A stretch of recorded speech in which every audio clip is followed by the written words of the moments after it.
Hello guys, welcome to study India. So let's start the video. इस video के अंदर हम पढ़ेंगे effect of monetary policy on inflation and liquidity.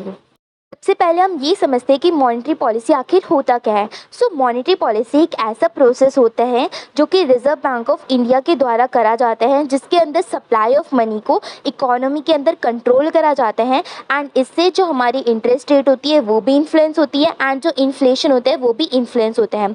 अब जो आरबीआई होता है वो अलग अलग पॉलिसी रेट्स का यूज़ करता है ताकि वो कॉस्ट ऑफ बोरिंग को कंट्रोल कर सकें एंड जिसका एक सिग्निफिकेंट इम्पैक्ट रहेगा इन्फ्लेशन के अंदर एंड लिक्विडिटी के अंदर। अब यहाँ पे कुछ की पॉइंट्स हैं कि कैसे मॉनेटरी पॉलिसी अफेक्ट करती है इन्फ्लेशन एंड लिक्विडिटी को। First is interest rate.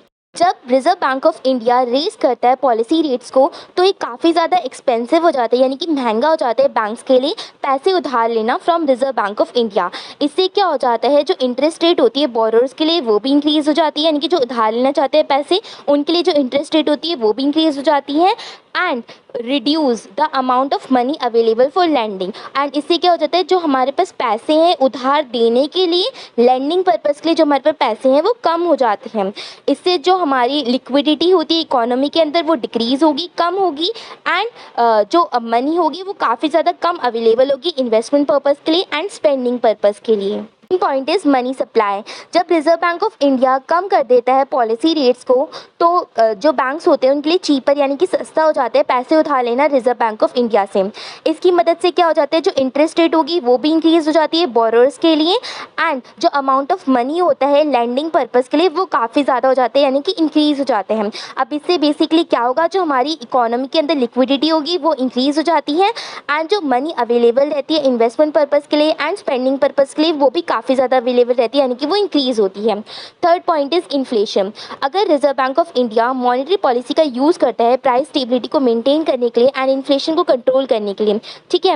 अब यहाँ पे अगर इन्फ्लेशन हाई है यानी कि महंगाई अगर बढ़ी हुई है तो रिजर्व बैंक ऑफ इंडिया क्या करेगा, पॉलिसी रेट्स को रेज करेगा यानी कि बढ़ा देगा पॉलिसी रेट्स को, जिससे जो अमाउंट ऑफ मनी होगा हमारी इकोनॉमी के अंदर वो काफ़ी ज़्यादा कम हो जाएगा लैंडिंग पर्पज़ के लिए एंड इससे जो हमारी महंगाई होगी वो कंट्रोल हो जाएगी। एंड अगर इन्फ्लेशन को वो लो कर देता है यानी कि महंगाई को कम करना है तो इस केस में क्या करेगा, जो रिजर्व बैंक ऑफ इंडिया होगा वो अपनी पॉलिसी रेट्स को कम कर देता है यानी कि लोअर कर देता है, ताकि जो अमाउंट ऑफ मनी अवेलेबल होगी लैंडिंग करने के पर्पज़ के लिए वो इंक्रीज़ हो जाए यानी कि बढ़ जाए, जिससे जो हमारी इकोनॉमिक ग्रोथ है उसको भी कहीं ना कहीं सपोर्ट मिलेगा।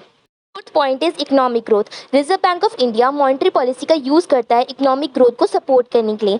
अब जब इकोनॉमी हमारी स्लोली ग्रो हो रही है यानी कि धीरे धीरे अगर हमारी इकोनॉमी ग्रो कर रही है तो रिजर्व बैंक ऑफ इंडिया क्या करता है, पॉलिसी रेट्स को लोअर कर देता है यानी कि कम कर देता है, जिससे जो हमारी मनी अवेलेबल होगी लैंडिंग पर्पज़ के लिए यानी कि उधार देने के पर्पज़ के लिए वो इंक्रीज़ हो जाती है एंड इससे जो हमारी इकोनॉमिक एक्टिविटी होती है उसमें भी काफ़ी ज़्यादा हेल्प मिलती है। एंड अगर जो हमारी इकोनॉमी है वो काफ़ी ज़्यादा क्विकली ग्रो कर रही है, फास्ट ग्रोइंग इकोनॉमी है अगर हमारी, तो इस केस में जो रिजर्व बैंक ऑफ इंडिया है वो पॉलिसी रेट्स को राइज कर देता है, हाई कर देता है एंड इससे जो हमारी मनी अवेलेबल होती है इकोनॉमी के अंदर लैंडिंग पर्पज़ के लिए वो कम हो जाती है एंड इससे जो हमारी इकोनॉमिक एक्टिविटी होती है वो भी स्लो डाउन हो जाती है यानी कि धीरे धीरे हो जाती है, क्योंकि हमारी इकोनॉमी के अंदर पैसे कम अवेलेबल हैं तो जो इकोनॉमिक एक्टिविटी होगी वो भी स्लो हो जाती है। Fifth point is liquidity management. Reserve Bank of India monetary policy का यूज़ करता है लिक्विडिटी को मैनेज करने के लिए इन द बैंकिंग सिस्टम। अब जब बैंक्स के पास एक्सेस लिक्विडिटी है तो इस केस में क्या होगा, जो रिजर्व बैंक ऑफ इंडिया है वो कई सारे टूल्स को यूज़ करता है जैसे कि ओपन मार्केट ऑपरेशंस, ताकि जो एक्सेस लिक्विडिटी हो रही है हमारी इकोनॉमी के अंदर उसको एब्जॉर्व करा जा सके यानी कि उसको इकोनॉमी से हटाया जा सके। एंड जब बैंक्स के पास शॉर्टेज ऑफ लिक्विडिटी होती है यानी कि पैसे बैंक के पास ज़्यादा नहीं रहते, जब कैश नहीं है बैंक के पास ज़्यादा उसकी कमी हो जाती है तो इस केस में reserve Bank of India tool का यूज़ करता है जैसे कि रेपो ऑपरेशंस। इस केस में रिजर्व बैंक ऑफ इंडिया क्या करता है, इंजेक्ट करता है लिक्विडिटी को इकोनॉमी के अंदर एंड बैंकिंग सिस्टम के अंदर, ताकि जो शॉर्टेज है उसको फुलफिल करा जा सके।